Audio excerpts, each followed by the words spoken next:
ಅರುಣ್ ಅಡ್ಡ ಅಂತ ಹೇಳಿದ್ರೆ ಲೋವರ್ ಮಿಡಲ್ ಕ್ಲಾಸ್ ಹೈಫೈಟಿಕ್ ಆಗಿ ಬಟ್ಟೆ ಆಗಬೇಕು ಅನ್ನೋ ಒಂದು ಕ್ಲಾತಿಂಗ್ ಶಾಪ್ ಶುರು ಮಾಡಿದ್ದಾರೆ ಅಂತ ಕೇಳಕ್ಕೆ ಇಷ್ಟಪಡ್ತೀನಿ. ಎಷ್ಟೋ ಜನಕ್ಕೆ ಕನ್ಫ್ಯೂಷನ್ಸು, ಎಷ್ಟೋ ಅಂಗಡಿಗಳು ಬೈಕ್ ಕಳ್ತಿದ್ದಾರೆ ನಿಮ್ಮನ್ನ, ಎಷ್ಟೋ ಅಂಗಡಿಗಳು ಹೊಗಳು ಕಳ್ತಿದ್ದಾರೆ. ಇಲ್ಲ ಗುರು ಅವ್ರಿಗೆ ಏನೋ ಮಾಡ್ತಿದ್ದಾನೆ ಮಾಡ್ಲಿ ಬಿಡಿ ಅಂತ ಒಂದು ಜನ ಅಪ್ರಿಷಿಯೇಟ್ ಮಾಡೋರು ಇದ್ದಾರೆ. ಇನ್ನು ಜನಗಳಿಗಂತೂ ಸಿಕ್ಕಿದ್ರೆ ಸಾಕು ಜಾತ್ರೆ ಥರ ಇದ್ದಾರೆ. ಯಾರಿಗೆ ಗ್ಲಾಸ್ ಆಗ್ತಿದೆಯೋ ಅವ್ರು ಮಾತ್ರ ನಮ್ಮ ಬಗ್ಗೆ ನೆಗೆಟಿವ್ ಆಗಿ ಮಾತಾಡ್ಬೋದು, ಬಟ್ ಪಬ್ಲಿಕ್ ಎಲ್ಲರೂ ನಮ್ಮ ಸೈಡ್ ನಿಂತಿದ್ದಾರೆ, ಅದಂತೂ ಖುಷಿ. ಖುಷಿ ಆಗ್ತಿದೆ ಎಲ್ಲ ನೋಡಿ. ಇವನ್ ಕೇಳಿ ಏನು ಮಾಡೋಕ್ಕಾಗಲ್ಲ ರೀ, ದುಡ್ಡನ್ನ ದುಂದು ವೆಚ್ಚ ಮಾಡ್ತಾ ಕೂತಿರ್ತಾನೆ, ಇವರ ಅಪ್ಪನ ಹೆಸರು ಹಾಳು ಮಾಡಿ ಬಿಸಾಕ್ಬಿಡ್ತಾನೆ. ನಿಮ್ಮ ಸ್ಟೈಲ್ ನೋಡಿ ಮರ್ಯಾದೆ ಕೊಡ್ತಾರೆ ಹೊರತು ನೀವು ಗಲೀಜ್ ಮಾಡ್ಕೊಂಡು ಇದು ಮಾಡ್ಕೊಂಡು ಹೋಗಿ ಅದಕ್ಕೆ ಬೆಲೆ ಕೊಡಲ್ಲ. ಒಬ್ರು ನನಗೆ ಬಿಸ್ನೆಸ್ ಆಗ್ತಲ್ಲ, ನನಗೆ ಹೊಟ್ಟೆ ಮೇಲೆ ಹೊಡಿತಾ ಇದೆಯಾ ಅಂತ ಹೇಳಿದ್ರೆ ಅವನಿಗೆ ಟ್ಯಾಲೆಂಟ್ ಇಲ್ಲ ಅಂತ ಅರ್ಥ, ಇಲ್ಲ ಅವ್ನು ದಡ್ಡ ಅಂತ ಅರ್ಥ. ಕರೆಕ್ಟಾ? ಬಿಸ್ನೆಸ್ ಅನ್ನೋದು ಒಂಥರ ಸಮುದ್ರ ಇದ್ದಂಗೆ, ತಾಕತ್ತಿದ್ದವನು ಈಚ್ತಾನೆ, ಇಲ್ಲ ಅಂದ್ರೆ ಮನೆಗೆ ಹೋಗ್ತಾನೆ. ಹೌದು, ರೈಟ್ ಸರ್? ಹೌದು ಸರ್. ನೀವು ಈಚ್ತಿಲ್ಲ, ನೀವು ತಿಮಿಂಗ್ಲನೇ ಆಗೋಗಿದ್ದೀರಿ ಈಗ ಆಲ್ರೆಡಿ ಅದೇ ಸಮುದ್ರದಲ್ಲಿ. ಜನ ಕೊಡೋ ಪ್ರೀತಿಯಿಂದ ಯಾವ ಲೆವೆಲಲ್ಲಿ ನಾವು ಬೆಳಿಬೋದು ಅಂತ ಎಕ್ಸ್ಪೆಕ್ಟ್ ಮಾಡಿ. ಜನಕ್ಕೆ ನಮ್ಮ ಕಡೆಯಿಂದ ನಾವು ಬಿಸ್ನೆಸ್ ಮಾಡ್ತಾ ಇದೀವಿ, ಜನ ನಮಗೆ ಸಪೋರ್ಟ್ ಮಾಡ್ತಾ ಇದ್ದಾರೆ ಅಂದರೆ ನಾವು ಹೊಟ್ಟೆ ತುಂಬಿಸ್ಕೊಂಡು ಸುಮ್ಮನೆ ಇದ್ರೆ ಜೀರ್ಣ ಆಗಲ್ಲ. ಆ ದುಡ್ಡನ್ನು ಬೇರೆಯವ್ರಿಗೆ ಕೊಟ್ರೆ ಜೀವನ ಆಗೋದು. ಬಿಸ್ನೆಸ್ ಲಾಭ ಇಲ್ದಿರ ನಾನು ಏನೂ ಮಾಡಲ್ಲ ಸರ್. ಎಲ್ಲರೂ ಅನ್ಕೊಂಬೋದು ಇವ್ನು ಲಾಸಲ್ಲಿ ಮಾಡಿದೆ, ಲಾಭ ಇಲ್ದಿರ ನಾನು ಏನೂ ಮಾಡೋದೇ ಇಲ್ಲ. ಇವತ್ತು ನಿಮ್ಮ ತಂದೆ ನಿಮ್ಮ ಜೊತೆ ಇಲ್ಲಿ ಬಂದಿದ್ದಾರೆ ಅಂತ ಅನ್ಕೊಳ್ಳೋಣ ಸರ್, ಬಂದಿದ್ದಾರೆ ಅಂತ ಅನ್ಕೊಳ್ಳೋಣ. ಈಗ ಲೆಟ್ ಹಿಮ್ ಸಿಟ್ ದೇರ್, ಅಲ್ಲಿ ಕುತ್ಕೊಂಡಿದ್ದಾರೆ ನಿಮ್ಮ ತಂದೆ. ಏನು ಹೇಳಕ್ಕೆ ಇಷ್ಟಪಡ್ತೀರಾ ಸರ್ ಇವತ್ತಿನ ಅರುಣ್ ಅಡ್ಡ? ಸ್ವಲ್ಪ ಎಮೋಷನ್ ಆಗ್ತೀನಿ ನಮ್ಮ ಡ್ಯಾಡಿ ಅಂದರೆ. ಏನಕ್ಕೆ ಅಂದರೆ ಸರ್, ಅರುಣ್ ಅಡ್ಡ ಮಾಡಿದ ಮೇಜರ್ ತಪ್ಪುಗಳು ಲೈಫಲ್ಲಿ ಯಾವ್ದ್ಯಾವುದು? ಒಂದು ಅಂಗಡಿಗೆ ಹೋಗಿದ್ರೆ ನಿನ್ನಂಥ ನನ್ನ ಮಕ್ಕಳಿಗೆ ನಾನು ಸ್ಟಾಕ್ ಕೊಡಲ್ಲ ಅಂತ ನನಗೆ ಚಪ್ಪಲಿ ತೊಗೊಂಡು ಹೊಡೆದಂಗಾಯ್ತು. ಆಫರ್ ಕ್ಲೋಸಸ್ ಸೂನ್ ಅಂತಾರೆ. ಕೊನೆವರೆಗೂ ಅದೇ ಮಾತು ಕೊಡ್ತೀನಿ. ನನ್ನ ಅಂಗಡಿಯಲ್ಲಿ 365 ಡೇಸು ಆಫರ್ನ ನಾನು ಪ್ರೊವೈಡ್ ಮಾಡ್ತೀನಿ ಸರ್. ಇದು ನನ್ನ ಮೇಲೆ ಪ್ರಾಮಿಸ್, ಇದೇ ನನ್ನ ಚಾಲೆಂಜ್.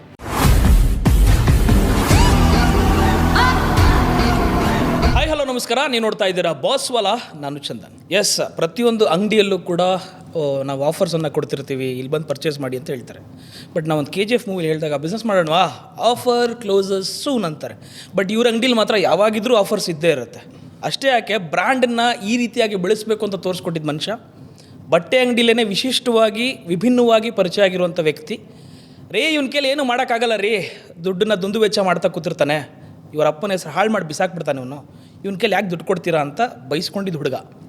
ಪುಟ್ಟದಾಗೆ ಚಿಕ್ಕದಾಗಿ ಒಂದು ಅಂಗಡಿ ಸ್ಟಾರ್ಟ್ ಮಾಡಿ ಇವತ್ತು 15ಕ್ಕೂ ಹೆಚ್ಚು ಬ್ರಾಂಚ್ಗಳನ್ನು ಹೊಂದಿದಂಥ ವ್ಯಕ್ತಿ.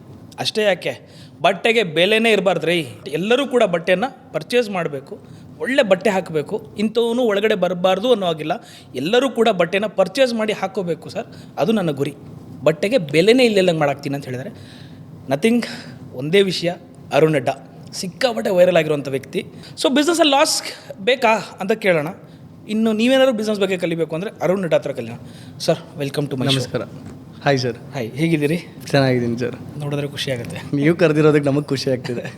ಮೊದಲನೇದಾಗಿ ಅರುಣ್ ಅಡ್ಡ ಅಂದಾಗ ಯಾರು ಅಷ್ಟು ಬೇಗ ಚಿರಪರಿಚಿತ ಇಲ್ಲ ಸರ್. ಅದೇ 10ಕ್ಕೆ 1000, ಅದೇ 10 ಬಟ್ಟೆ ಟಿ-ಶರ್ಟ್ ಕೊಡ್ತಾನಲ್ಲ ಹುಡುಗನ ಅಂತಲೇ ಕೇಳೋದು ಜಾಸ್ತಿ.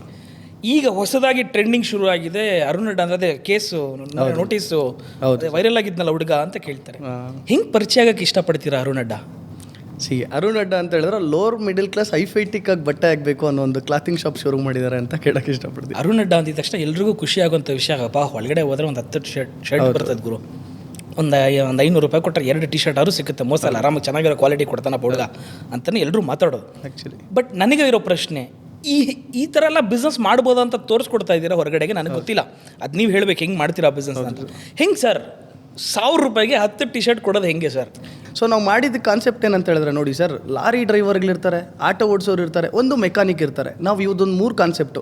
ಸೊ ಒಂದು ಬಟ್ಟೆ ತೊಗೊಬೇಕು ಅಂತ ಹೇಳಿದ್ರೆ ಮಿನಿಮಮ್ ಅಂತ ಹೇಳಿದ್ರೆ 500-600 ರೂಪಾಯಿ ಒಂದು ಶರ್ಟು. ನಾವು ಶುರು ಮಾಡೋದಕ್ಕಿಂತ ಮುಂಚೆ ಒಂದು ಪ್ರೀಮಿಯಮ್ ಅಂತ ಹೋದರೆ ನೀವು 1500 ರೂಪಾಯಿ ಒಂದು ಶರ್ಟು, ಒಂದು 3000 ರೂಪಾಯಿ ಒಂದು ಪ್ಯಾಂಟು. ಅಷ್ಟೊಂದು ಅಫೋರ್ಡ್ ಮಾಡೋಕ್ಕೆ ಆಟೋ ಡ್ರೈವರ್ ಕೈಯಲ್ಲಿ ಅಫೋರ್ಡ್ ಮಾಡೋಕ್ಕಾಗುತ್ತೆ ಸರ್. ಇನ್ನೊಂದು ಥಿಂಗ್ ಹೇಳ್ಬೇಕಂದ್ರೆ, ಕಡಿಮೆ ಅಂತ ಹೇಳಿದ್ರು ಆಲ್ಮೋಸ್ಟ್ ಅಂದರೆ ಎಷ್ಟಕ್ಕೆ ಸಿಗ್ಬೋದು ಸರ್ ನಿಮ್ಮ ಅಂದಾಜು? ಆಗ ಒಂದು 3 ಇಯರ್ಸ್ ಬ್ಯಾಕ್ ಒಂದು ಮ್ಯಾಕ್ಸ್ ರೇಟ್ ಹೇಳಿ ನೀವು. ಸರ್ ಒಂದು ಮ್ಯಾಗೆ ಒಂದು 1000 ರೂಪಾಯಿನ ಸರ್? 1000 ರೂಪಾಯಿ ಒಂದು ಶರ್ಟ್. ಹೌದು ಸರ್. ಸೊ ಒಂದು ಮೆಕ್ಯಾನಿಕ್ ಅಂದ್ಕೊಳ್ಳಿ, ಅವನ ಬೆಳಗ್ಗೆಯಿಂದ ಸಂಜೆವರೆಗೂ ಕೆಲಸ ಮಾಡಿದ್ರೆ ಬಟ್ಟೆ ಗಲೀಜು ಆಗ್ತಾ ಇರುತ್ತೆ, ಅವನೊಂದು ಶರ್ಟ್ ಹಾಳಾಗ್ಬಿಡುತ್ತೆ ಸರ್. ಸೊ ನಾವೇನನ್ನ 1000 ರೂಪಾಯಿಗೆ 10 ಅಂದರೆ ಅವ್ನು ಶರ್ಟ್ ಹಾಕ್ತಾನೆ, ನಮಗೆ ಬರೋ ಪ್ರಾಫಿಟ್ ನಮಗೆ ಬರುತ್ತೆ. ಅವ್ನು ಶರ್ಟು ಹೋಗ್ತಾನೆ, ಅವನಿಗೂ ಅನುಕೂಲ ಆಗುತ್ತೆ, ನನಗೂ ಅನುಕೂಲ ಆಗುತ್ತೆ. ನನ್ನ ಬಿಸ್ನೆಸ್ಸು ಚೆನ್ನಾಗಿ ನಡಿಬೇಕು, 4 ಜನಕ್ಕೆ ನಾನು ಮಾಡೋ ಬಿಸ್ನೆಸ್ಸು ಅನುಕೂಲ ಆಗಬೇಕು. ಇದೊಂದೇ ಕಾನ್ಸೆಪ್ಟು ಸರ್. ನಾನು ಅದು ಬಿಟ್ಟರೆ ಬೇರೆ ಇಂಟೆನ್ಷನ್, ಇನ್ನೊಬ್ಬನ ಹಾಳಾಗಬೇಕು ಅಂತ ಇಂಟೆನ್ಷನ್ ಇಲ್ಲ. ನನ್ನಿಂದ ಇನ್ನೊಬ್ಬನ ಚೆನ್ನಾಗಾಗಬೇಕು, ಅವನಿಂದ ನನಗೆ ಲಾಭ ಬರಬೇಕು, ಇಷ್ಟೇ ಕಾನ್ಸೆಪ್ಟ್ ಸರ್. ಹಾಗಿದ್ರೆ ನನಗೆ ಇದೊಂದು ಮ್ಯಾಜಿಕಲ್ ವರ್ಡ್ ಹೇಳಿ ಸರ್. ಹಾಂ ಸರ್. ಈ 1000ಕ್ಕೆ 10 ಅಥವಾ 1000ಕ್ಕೆ ಈಗ ಯಾವುದೋ ಮೊನ್ನೆ ಒಂದು ವೀಡಿಯೋ ನೋಡಿದೆ, ಲೆಗ್ಗಿನ್ಸ್ ಹೆಣ್ಮಕ್ಳಿಗೆ ಬೇರೆ ಶುರು ಮಾಡಿದಿರಿ, ಇನ್ನು ಹೆಣ್ಮಕ್ಳು ಕೂಡ ಗುಂಪಲ್ಲಿ ಕೂರಕ್ಕೆ ಸ್ಟಾರ್ಟ್ ಮಾಡ್ತಾರೆ. ಹೆಂಗೆ ಸರ್ ಈ ಥರ ಬಿಸ್ನೆಸ್ ಮಾಡೋದು ಹೆಂಗೆ, ಅದನ್ನ ಹೇಳ್ಕೊಡಿ ನನಗೀಗ. ಸೊ ಈ ಥರ ಬಿಸ್ನೆಸ್ ಮಾಡೋದು ಹೇಗೆ ಅಂತ ಹೇಳಿದ್ರೆ ನೋಡಿ ಸರ್, ನಮ್ಮದು ಫಸ್ಟ್ ಆಫ್ ಆಲ್ ನಮ್ದು ಹೆಂಗಿತ್ತು ಅಂತಲ್ಲ, ಒಂದು ಚಿಕ್ಕೂರಲ್ಲಿ ಒಂದು ಶಾಪ್ ಓಪನ್ ಮಾಡಿದ್ದೆ. ನಾನು ಒಂದು ಪ್ಯಾಷನ್ಗೆ ಶಾಪ್ ಓಪನ್ ಮಾಡಿದ್ದು ಹೊರತು ದುಡ್ಡು ಮಾಡಬೇಕು ಅಂತಲ್ಲ. ನಾವು ಅಪ್ಪ ಬೇಜಾನ್ ಮಾಡಿ ಇಟ್ಟಿದ್ದ ಸರ್.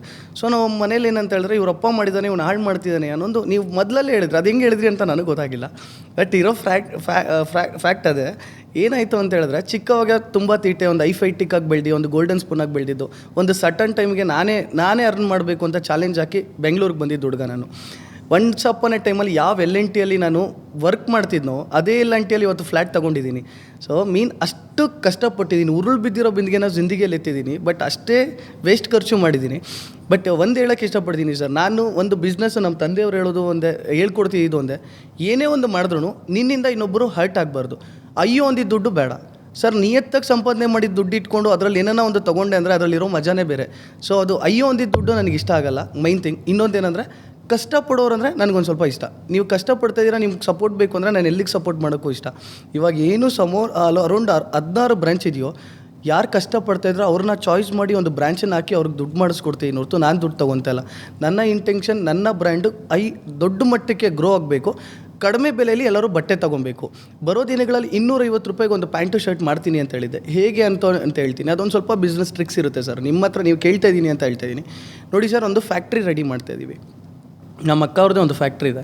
ಆ ಫ್ಯಾಕ್ಟ್ರಿ ಹೆಂಗೆ ಅಂತ ಹೇಳಿದ್ರೆ A to Z ನಂದಿದ್ದಂಗೆ ಸರ್. ನಮ್ಮ ಅಕ್ಕ ಅವ್ರದ್ದಾದ್ರೂ ನಂದಿದ್ದಂಗೆ. ಏನಕ್ಕೆ ಅಂದರೆ, ನಾನೊಂದು ಫ್ಯಾಬ್ರಿಕ್ ತೊಗೊಂಬಂದ್ರೆ ಅವ್ರೊಂದು ಫ್ಯಾಬ್ರಿಕ್ ತೋರಿಸ್ತಾರೆ, ನೋಡಿ ಸರ್ ಈ ಫ್ಯಾಬ್ರಿಕ್ ಇಷ್ಟಿಗೆ ಬರ್ತಾಯಿದೆ, ಹಿಂಗೆ ಸ್ಟಿಚಿಂಗ್ ಮಾಡ್ತಾಯಿದ್ದು ಇಷ್ಟು ಮಾಡ್ತಾಯಿದ್ದು. ಒಂದು ಫ್ಯಾಬ್ರಿಕ್ಕು ಒಂದು ರೀಲ್ ತೊಗೊಂಡ್ರೆ ಏನು ಪ್ರೈಸ್ ಬಿಡುತ್ತೋ, ಇಡೀ ಅಲ್ಲಿ ಫ್ಯಾಬ್ರಿಕ್ ಎಷ್ಟು ಇದೆ. ನಿಮ್ಮ ಹತ್ರ ಇವಾಗ ಎಕ್ಸಾಂಪಲ್ ಹೇಳ್ತೀನಿ, ಒಂದು ಫ್ಯಾಬ್ರಿಕ್ ಬಿಸ್ನೆಸ್ ಮಾಡ್ತಾಯಿದ್ದೀರಾ, ನಿಮ್ಮ ಹತ್ರ ಒಂದು ಫ್ಯಾಬ್ರಿಕ್ ಇದೆ, ಆ ಫ್ಯಾಬ್ರಿಕ್ ಚೆನ್ನಾಗಿದೆ, ನೀನು 1 ವರ್ಷ ಮಾರ್ತೀಯ ಅದನ್ನು. ಸರ್ ನೀವು 1 ವರ್ಷ ಮಾರೋದು ಬೇಡ, ನಾನು ಒಂದೇ ದಿನದಲ್ಲಿ ತೊಗೊತೀನಿ, ಎಷ್ಟಿದೆ ಹೇಳಿ ಎಲ್ಲ ಫ್ಯಾಬ್ರಿಕ್ ನನಗೆ ಕೊಡಿ ಅಂತ ಹೇಳ್ಬಿಟ್ಟು ಬಲ್ಕ್ ಅಮೌಂಟ್ ಎತ್ತಿ ಅಲ್ಲಿ ಆಗ್ಬಿಟ್ಟು ಆ ಫ್ಯಾಬ್ರಿಕ್ ತೊಗೊಂಡ್ಬಿಡ್ತೀನಿ. ಸೊ ಅವಾಗೇನಾಗುತ್ತೆ, ನಾನು ಒಂದು 500 ಜನಕ್ಕೆ ಫ್ಯಾಕ್ಟ್ರಿಯಲ್ಲಿ ಕೆಲಸ ಕೊಟ್ಟಂಗಾಗುತ್ತೆ. ಅದು ನಮ್ಮ ಅಕ್ಕ ಫ್ಯಾಕ್ಟ್ರಿನೇ ಆಗಿರ್ಬೋದು, ಅದು ಬಟ್ ನನ್ನ ಫ್ಯಾಕ್ಟ್ರಿ ಅನ್ನೋ ಒಂದು ಹೋಪಲ್ಲೇ ಮಾಡ್ತಾಯಿದ್ದೀನಿ. ಒಂದು 500 ಜನಕ್ಕೆ ಕೆಲಸ ಕೊಟ್ಟಂಗಾಗುತ್ತೆ. ಅವ್ರು ಕ್ಲಿಯರ್ ಕಟ್ಟಾಗಿ ಸ್ಟಿಚ್ ಮಾಡ್ತಾರೆ. ನಾವು ಯಾವಾಗ ಬಲ್ಕ್ ಪರ್ಚೇಸ್ ಕಡಿಮೆ ರೇಟಲ್ಲಿ ಬಟ್ಟೆ ತೊಗೊಂಡಿರ್ತೀವೋ, ಹಾಗೆ ಇಲ್ಲಿ ಕ್ಲಿಯರ್ ಕಟ್ಟಾಗಿ ಥ್ರೆಡ್ ಆಗಿರ್ಬೋದು, ಸ್ಟಿಚಿಂಗ್ ಆಗಿರ್ಬೋದು, ಫಿನಿಶಿಂಗ್ ಆಗಿರ್ಬೋದು, ಕಂಪ್ಯೂಟರ್ ಕಟ್ಟಿಂಗ್ ಮಾಡಿಸ್ತೀವಿ ನಾವು ಸೈಜು. ಬೇರೆ ಕಡೆ ಹೆಂಗಿರುತ್ತೆ, ಎಮ್ ಸೈಜ್ ಅಂದರೆ ಅದು S ಸೈಜ್ಗೆ ಇರುತ್ತೆ, ನಮ್ಮ ಹತ್ರ ಅಲ್ಲ. ಎಮ್ ಸೈಜ್ ಅಂದರೆ ಪರ್ಫೆಕ್ಟ್ ಎಮ್ ಸೈಜ್ ಆಗಿರುತ್ತೆ, XL ಅಂದರೆ XL ಆಗಿರುತ್ತೆ, ಡಬಲ್ ಶೋಲ್ಡರೇ ಸ್ಟಿಚ್ ಮಾಡ್ತಾಯಿದ್ವಿ. ಲೈಕ್ ಪ್ರೀಮಿಯಮಲ್ಲಿ ಎಷ್ಟು ಕಡಿಮೆಗೆ ನಾನು ಕಸ್ಟಮರ್ಗೆ ಕೊಡೋಕ್ಕಾಗುತ್ತೆ ಅಂತ ತೀರಾ ಕಷ್ಟಪಟ್ಟು ಲೈಕ್ ಕಡಿಮೆ ರೇಟಲ್ಲಿ ಕೊಡ್ತೀನಿ ಸರ್. ಇವಾಗ ನಾನು ಎಕ್ಸಾಂಪಲ್ ಹೇಳ್ಬೇಕಂದ್ರೆ, 1000 ರೂಪಾಯಿಗೆ 10 ಶರ್ಟ್ ಕೊಡ್ತಾಯಿದ್ದೀವಿ ಅಂದರೆ ನಮ್ಮ ಫ್ಯಾಕ್ಟ್ರಿಯಲ್ಲಿ ಸ್ಟಿಚ್ ಆಗಿ ಕೊಡ್ತೀನಿ. ಸೊ ನನಗೆ ಅದರಲ್ಲಿ ಏನು ಪ್ರಾಫಿಟ್ಟು ಅಂತ ನೀವು ಕೇಳಬೇಕಾದ್ರೆ ನೋಡಿ, ಒಂದು ಶರ್ಟ್ ಮಾರಿದ್ರೆ ನನಗೆ ಎಕ್ಸಾಂಪಲ್ ಹೇಳಿದ್ರೆ ಒಂದು ಶರ್ಟಿಗೆ ಒಂದು 200 ರೂಪಾಯಿ ಬಿದ್ದಿದ್ರೆ ನಾನು 600 ರೂಪಾಯಿ ಪ್ರಾಫಿಟ್ ಇದ್ದರೆ ಅದನ್ನು ಇಬ್ಬರೇ ತೊಗೊತಾರೆ. ಅದೇ 20 ರೂಪಾಯಿ ಪ್ರಾಫಿಟ್ ಇಟ್ಟು ನೋಡಿ 100 ಜನ ತೊಗೊತಾರೆ. ಎಕ್ಸಾಕ್ಟ್ಲಿ, ಎರಡು ಈಕ್ವಲ್ ಆಯಿತು. ನನಗೆ ಜನಸಂಖ್ಯೆ ಹಂಗೆ ಬರ್ತಾ ಇರ್ತಾರೆ, 1000 ಜನ ಬರ್ತಿರ್ತಾರೆ. ಬಟ್ ನೋಡೋರು ಏನಂತಾರೆ, ಇವನು ಎಷ್ಟೋ ಕೋಟಿಗಳು ದುಡಿತಾವನೆ, ಕೋಟಿಗಳು ಸಂಪಾದನೆ ಮಾಡಿಬಿಟ್ಟೆ. ಏನೂ ಮಾಡಿಲ್ಲ ಸರ್, ಜನನ ಸಂಪಾದನೆ ಮಾಡಿದ್ದೀನಿ, ಒಂದು ಸ್ವಲ್ಪ ಹೆಚ್ಚು ಕಡಿಮೆ ಅಮೌಂಟ್ ಮಾಡಿ ಇಟ್ಕೊಂಡಿದ್ದೀನಿ, ಬ್ರಾಂಚಸ್ ಮಾಡಿದ್ದೀನಿ. ಇಷ್ಟು ಬಿಟ್ಟರೆ ಆ ರೇಂಜಲ್ಲಿ ಎಕ್ಸ್ಪೆಕ್ಟ್ ಮಾಡೋವಂಥ ರೇಂಜಲ್ಲಿ ಏನಿಲ್ಲ ಸರ್. ಸರ್ ತುಂಬ ಟಾಕ್ ಆಗ್ತಿರೋ ಸದ್ಯಕ್ಕೆ ಏನು ಗೊತ್ತಾ ಸರ್, ಅಡ್ಡ ಅಂದರೆ ಎಲ್ಲೊಂದು ಕಡೆಯಿಂದ ತರ್ತಾನೆ ಬಟ್ಟೆ ಅಂತ ಸುಮ್ಮನೆ ಹಾಕ್ತಾನೆ, ನಮ್ಮ ಹೊಟ್ಟೆ ಮೇಲೆ ಹೊಡಿತಾನೆ ಬಿಸ್ನೆಸ್ ಮೇಲೆ ಅಂತ ಒಂದಷ್ಟು ಜನ ಮಾತಾಡೋರು ಇದ್ದಾರೆ. ಆಯಿತು, ನೀವು ಕಸ್ಟಮರ್ ಫ್ಯಾಕ್ಟಲ್ಲಿ ನೋಡಿದ್ರೆ ಹೌದು, ಕಸ್ಟಮರ್ ಹೇಳೋದು ಅದೇನಲ್ವಾ, ನನಗೆ ಒಳ್ಳೆ ಕಡೆ ಎಲ್ಲಿ ಸಿಗುತ್ತೆ ಅಥವಾ ನನಗೆ ಎಲ್ಲಿ ಬಟ್ಟೆ ಇರುತ್ತೆ ನಾನು ಅಲ್ಲಿ ಬರ್ತೀನಿ. ಬಟ್ ಇನ್ನು ಬಿಸ್ನೆಸ್ ವ್ಯೂ ಪಾಯಿಂಟಲ್ಲಿ ನೋಡಿದಾಗ ನಾವು ಬಿಸ್ನೆಸ್ ವ್ಯೂ ಪಾಯಿಂಟಲ್ಲಿ ಹಿಂಗೆ ತಂದು ಬಿಸ್ನೆಸ್ ಮಾಡ್ಬೋದಾದ್ರು ನಾವು ಹಂಗೆ ಮಾಡೋಣ ಅಂತ ಶುರು ಮಾಡ್ತಾರೆ. ಬಟ್ ಈ ಥರ ಒಂದು ಕಮ್ಯುನಿಟಿ ಬೆಳೆದು ಬಿಟ್ರೆ ನೆಕ್ಸ್ಟಿಗೆ ಇದು ಬಿಸ್ನೆಸ್ನ ನೆಕ್ಸ್ಟ್ ಯಾವ ದಿಕ್ಕಿಗೆ ಹೋಗುತ್ತೆ ಅನ್ನೋದು ನೀವು ಎಕ್ಸ್ಪೆಕ್ಟ್ ಮಾಡ್ಬೋದಾ ಸರ್? ಅದು ಯಾವುದೇ ಒಂದು ದಿಕ್ಕಿಗೆ ಹೋದ್ರೂ ನೋಡಿ, ಮೈನ್ ಇಂಪಾರ್ಟೆಂಟ್ ಒಂದು ಸೊಸೈಟಿಯಲ್ಲಿ ಓಡಾಡ್ತಾ ಇದ್ದೀವಿ ಅಂದರೆ ನಿಮ್ಮ ಬಟ್ಟೆ ನೀವು ಹಾಕಿರೋ ಇದು ನಿಮ್ಮ ಸ್ಟೈಲ್ ನೋಡಿ ಮರ್ಯಾದೆ ಕೊಡ್ತಾರೆ ಹೊರತು ನೀವು ಗಲೀಜು ಮಾಡ್ಕೊಂಡು ಮಾಡ್ಕೊಂಡು ಹೋಗಿ ಅದಕ್ಕೆ ಬೆಲೆ ಕೊಡಲ್ಲ. ಒಬ್ಬರು ಎಲ್ಲೋ ಒಂದು ಹತ್ರ ನೀನು ಒಳ್ಳೆ ಒಂದು ಕಾಫಿ ಡೇಗೆ ಹೋಗ್ತಾ ಇದೆಯಾ ಅಂದರೆ ನಿನ್ನ ಮಕ ನೋಡಿ ಮಾತಾಡ್ತಾರೆ ಹೊರತು, ಇಲ್ಲಾಂದರೆ ನಮಸ್ಕಾರ ಸರ್ ಅಂತ ಸಹ ವಾಚ್ಮ್ಯಾನ್ ಸಹ ಬೆಲೆ ಕೊಡಲ್ಲ. ಸೊ ಎಲ್ಲರೂ ಒಳ್ಳೆ ಬಟ್ಟೆ ಹಾಕ್ಲಿ ಬಿಡಿ ಸರ್. ಇವಾಗ ನೋಡಿ, ಅಷ್ಟು ಪ್ರಾಫಿಟ್ ಇಡೋ ಬದಲು ತೀರಾ ಪ್ರಾಫಿಟ್ ಕಡಿಮೆ ಇಟ್ಟು ಆರಾಮಾಗಿ ಬಿಸ್ನೆಸ್ ಮಾಡೋಣ. Absolutely right. ಸೊ ಇನ್ನೊಂದೇನೆಂದರೆ, ನಮ್ಮಿಂದ ಯಾರಿಗೂ ತೊಂದರೆ ಆಗಲ್ಲ ಸರ್, ನಮ್ಮಿಂದ ಎಲ್ಲರಿಗೂ ಅನುಕೂಲ ಆಗ್ತಿದೆ. ಇವಾಗ ನೋಡಿ, ಎಕ್ಸಾಂಪಲ್ ಹೇಳ್ಬೇಕಾದ್ರೆ 3 ವರ್ಷದ ಹಿಂದ್ಗಡೆ ಸೋಷಿಯಲ್ ಮೀಡಿಯಲ್ಲಿ ಈ 1000, 10, 5 ಎಲ್ಲನ ಕೇಳಿದ್ರೆ ಸರ್? ಇಲ್ಲ ಸರ್. ಯಾವಾಗಿಂದ ಕೇಳಿದ್ರಿ? ಈಗ ರೀಸೆಂಟಾಗಿ ಅದನ್ನು ಶುರು ಮಾಡಿದ್ದಾರು ನಾವು. ಸೊ ನಾನು 1000 ಆಗಲಿ 10 20 ಫಸ್ಟ್ ಸ್ಟಾರ್ಟ್ ಮಾಡಿದ್ದೆ ನಾವು ವಿತ್ ಪ್ರೂಫ್ ಇರುತ್ತೆ. ನಮ್ಮದು ಸ್ಕ್ರೋಲ್ ಮಾಡ್ಕೊಂಡೋಗಿ 3 ವರ್ಷದ ಐಡಿ, ಅದ್ರ ಮುಂಚೆ ಯಾರು 1020 10 ಅಂತ ಆ ಕ್ರೇಜೇ ಇರಲಿಲ್ಲ. ಸೊ ಅದನ್ನು ಕ್ರಿಯೇಟ್ ಮಾಡಿದವ್ರು ನಾವು. ಸೊ ಒಂದೇನಂತ ಹೇಳಿದ್ರೆ ನಮ್ಮಿಂದ ಎಲ್ಲ ಸುಮಾರು ಅಂಗಡಿಗಳು ಇವಾಗ ಸಾವಿರಾರು ಅಂಗಡಿಗಳು ಆಫರ್ಸ್ ಕೊಡ್ತಿದೆ. ಸೊ ಯಾರಿಗೆ ಅನುಕೂಲ ಆಗ್ತಿದೆ ಸರ್? ನನಗೆ ಬಿಸ್ನೆಸ್ ಆಗ್ತಲ್ಲ, ನನಗೆ ಹೊಟ್ಟೆ ಮೇಲೆ ಹೊಡಿತಾ ಇದೆಯಾ ಅಂತ ಹೇಳಿದ್ರೆ ಅವನಿಗೆ ಟ್ಯಾಲೆಂಟ್ ಇಲ್ಲ ಅಂತ ಅರ್ಥ, ಇಲ್ಲ ಅವ್ನು ದಡ್ಡ ಅಂತ ಅರ್ಥ. ಕರೆಕ್ಟಾ? ಸೊ ಅವ್ನು ಯಾಕೆ ಮಾಡಬಾರ್ದು? ನಾನು ಅಂದ್ಕೊಂಡೆ, ನಾನು ಅಂದ್ಕೊಂಡಿದ್ದು 1020 ನನ್ನ ಡ್ರೀಮು. ಯಾವತ್ತೋ ನಾನು ಗುಡಿ ಬಂಡೆಯಲ್ಲಿ ಇರಬೇಕಾದ್ರೆ ನಾನು ಪ್ಲ್ಯಾನ್ ಮಾಡಿದ್ದು. ನಾನು ಅಂದ್ಕೊಂಡೆ ನಾನು ಯಾಕೆ ಮಾಡೋಕ್ಕಾಗಲ್ಲ. ಸೊ ಫೈನಲಿ ಒಂದಿನ ಸೈಕಲ್ ಹೊಡಿತಾ ಒನ್ ಡೇ ನಮಗೆ ಆ ಟೈಮ್ ಬರುತ್ತೆ, ಆ ಟೈಮಲ್ಲಿ ಹೊಡಿಬೋದು ಸರ್. ನೋಡಿ ನಮ್ಮದು 15 ಅಂಗಡಿಗಳಿದೆ. 15 ಅಂಗಡಿಯಿಂದ ನೋಡು ಇವಾಗ ಒಂದು ಲಾಸ್ಟಲ್ಲಿ ಆಫರ್ ಮಾಡೋಣ ಅಂತ ಪ್ಲ್ಯಾನ್ ಮಾಡ್ತೀನಿ. ಈಗ ನೋಡಿ ನಾನು 5,000 10,000 ಹಿಂಗೆ ತೆಗೆದು ಕೊಡ್ತಾ ಇರ್ತೀನಿ. ಹೆಂಗೆ ಅಂತ ಹೇಳ್ತೀನಿ ನೋಡಿ ಸರ್. ನಮ್ದು ಇಷ್ಟೊಂದು ಬ್ರಾಂಚ್ ಇದೆ. ಪ್ರತಿ ಫ್ರಾಂಚೈಸಿಯವರು ನನ್ನ ಹತ್ರ ಸಂಪಾದನೆ ಮಾಡ್ತಾರೆ, ಚೆನ್ನಾಗಿ ಮಾಡ್ಕೊತಾರೆ. ನನಗೆ ದುಡ್ಡು ಬರ್ತಾಯಿಲ್ಲ, ಅವ್ರವ್ರು ಚೆನ್ನಾಗಿದ್ದಾರೆ. ಲೈಕ್ ಅವರೇ ಫೋನ್ ಮಾಡಿ ಅಣ್ಣ ನಮ್ಮ ಬ್ರಾಂಚಿಂದ ಇಷ್ಟು ತೊಗೊಳ್ಳೋಣ ಅಂತ ಕೊಡ್ತಾರೆ. ಸೊ ಆ ಅಮೌಂಟನ್ನು ನಾನು ಬಡವ್ರಿಗೆ ಕೊಡೋದಾಗಲಿ ನಾನು ಇಟ್ಕೊಬೋದು. ಸೊ ನಾನೇನು ಮಾಡ್ತೀನಿ, ನಾನು ಬಡವ್ರಿಗೆ ಕೊಡೋದು, ಲೈಕ್ ಗಿವ್ ಅವೇ ಮಾಡೋದು. ಸರ್ ನೀವು ಎಷ್ಟೋ ವಿಡಿಯೋ ನೋಡ್ಬೋದು, ಇಷ್ಟೊತ್ತಿಗೆ ಏನಿಲ್ಲ ಅಂದ್ರೂ ಹತ್ರ ಒಂದು 10 ರಿಂದ 15 ಲಕ್ಷ ನಾನು ಫ್ರೀಯಾಗಿ ಕೊಟ್ಟಿದ್ದೀನಿ ಬೇರೆಯವ್ರಿಗೆ. ಸೊ ನನ್ನ ಹತ್ರ ದುಡ್ಡು ಜಾಸ್ತಿ ಇದೆ ಅಂತಲೂ ಅಲ್ಲ, ನನ್ನ ಹತ್ರ ಇದೆ ಅಂತಲ್ಲ. ಲೈಕ್ ನನಗೆ ಕಷ್ಟಪಟ್ಟಿರೋ ದುಡ್ಡು ನನಗೆ ಸಾಕು. ಕರೆಕ್ಟ್. ಈ ದುಡ್ಡು ನನಗೆ ಬೇಡ. ಅದೇನು ಅವ್ರು ನನ್ನ ಮೇಲೆ ಇಟ್ಟಿರೋ ಮರ್ಯಾದೆಗೆ. ಇವಾಗ ವಂಡರ್ಲಾ ಗೇಟಲ್ಲಿ ಒಬ್ಬ ಹುಡುಗ ಇದ್ದಾನೆ. ಒಂದು ಹತ್ರ ಹೋಗಿ ಒಂದು ಹಾಸ್ಪಿಟಲಲ್ಲಿ ಒಬ್ಬ ಹುಡುಗಿಗೆ ದುಡ್ಡು ಕೊಟ್ಟೆ. ಅದು ಇಮಿಡಿಯೇಟಾಗಿ ಫೋನ್ ಮಾಡ್ದೆ, ಅಣ್ಣ ನನ್ನ ಕಡೆಯಿಂದ 1 ಲಕ್ಷ ಟ್ರಾನ್ಸ್ಫರ್ ಮಾಡ್ತೀನಿ, ನಿನ್ನಿಂದ ನನಗೆ ಒಳ್ಳೇದಾಗಿದೆ, ಆ 1 ಲಕ್ಷ ಕೊಡೋಣ ಅಂದ. ಮತ್ತೆ ಅನೌನ್ಸ್ ಮಾಡಿದೆ 1 ಲಕ್ಷ ನಾನು ಮತ್ತೆ ಗಿವ್ ಅವೇ ಮಾಡ್ತೀನಿ ಅಂತ. ಮೊನ್ನೆ ತಾನೇ ಒಂದು 5,000 ಯಾರಿಗೂ ಒಪ್ಕೊಟ್ಟೆ. ಆ 1 ಲ್ಯಾಕ್ ಅದೇ ಥರನೇ ಕೊಡ್ತೀನಿ ಹೊರ್ತು ನನ್ನ ಹತ್ರ ದುಡ್ಡು ಜಾಸ್ತಿ ಇದೆ ಅಂತಲ್ಲ. ನಾನು ಕಷ್ಟಪಟ್ಟಿರೋ ದುಡ್ಡು ನನಗಿರಲಿ ಸರ್, ಫ್ರೀಯಾಗಿ ಬಂದಿರೋ ದುಡ್ಡು ಇದೇ ಥರ ಹೋಗಲಿ ಅನ್ನೋದು ಕಾನ್ಸೆಪ್ಟ್ ಅಷ್ಟೇ. ಈ ಬಿಸ್ನೆಸ್ಸಲ್ಲಿ ಸರ್ ಸುಮಾರು ಸಲ ನೀವು ಕೇಳಿರ್ತೀರಾ, ಬಿಸ್ನೆಸ್ನಲ್ಲಿ ಯೂಶ್ವಲಿ ಪ್ರಾಫಿಟೇ. ಹೌದು ಸರ್. ಇಲ್ಲಾಂದ್ರೆ ಯಾರು ಮಾಡ್ತಾರೆ? ನಿಮ್ಮದೇ ಒಂದು ಡೈಲಾಗ್ ನಾನೇ ಹೇಳ್ಬಿಡ್ತೀನಿ.